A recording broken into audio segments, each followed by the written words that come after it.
സുന്നത്ത് നോമ്പുകളുടെ കൂട്ടത്തിൽ ഏറ്റവും വലിയ മഹത്വമുള്ള നോമ്പാണ് അറഫാ നോമ്പ്. എന്താ കാരണം? അഷ്റഫുൽ ഖൽഖ് മുഹമ്മദ് റസൂലുള്ളാഹി സ്വല്ലല്ലാഹു അലൈഹി വസല്ലം തങ്ങളുടെ ഉമ്മത്തിന് പ്രത്യേകം സുന്നത്താക്കപ്പെട്ട നോമ്പാണത്.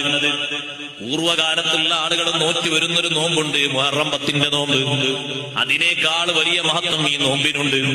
ഇമാം മുസ്ലിം റഹ്മത്തുള്ളാഹി അലൈഹി റിപ്പോർട്ട് ചെയ്യുന്ന ഹദീസിൽ ഈ അറഫാ നോമ്പിനെ പറ്റി നബി സല്ലല്ലാഹു അലൈഹി വസല്ലം തങ്ങൾ പറഞ്ഞപ്പോൾ മഹത്വം പഠിപ്പിച്ചു.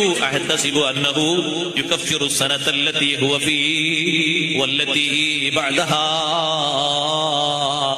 ഈ ഒരു വർഷത്തിലെ ചെറുദോഷങ്ങളെയും അടുത്ത വർഷത്തെ ചെറുദോഷങ്ങളെയും പൊറുപ്പിക്കുന്ന നോമ്പാണ് അറഫാ ദിവസത്തെ നോമ്പെന്ന് സയ്യിദുനാ റസൂലുള്ളാഹി സ്വല്ലല്ലാഹു അലൈഹി വസല്ലം അതേ അവസരത്തിൽ ഒരുപാട് കാലത്തുള്ള ആളുകൾ നോറ്റുവന്ന മദീനയിലേക്ക് തങ്ങൾ പോയപ്പോ മദീനയിലെ യഹൂദികൾ പോലും നോറ്റതായി കണ്ട അനുഭവപ്പെട്ട നോമ്പായ മുഹറം 10 നോമ്പിനെ പറ്റി യുകഫിറു സനതൽ മാദിയ, കഴിഞ്ഞ ഒരു വർഷത്തെ ചെറുദോഷങ്ങൾ പൊറുപ്പിക്കുമെന്നാണ് നബി സല്ലല്ലാഹു അലൈഹി വസല്ലം പറഞ്ഞത്.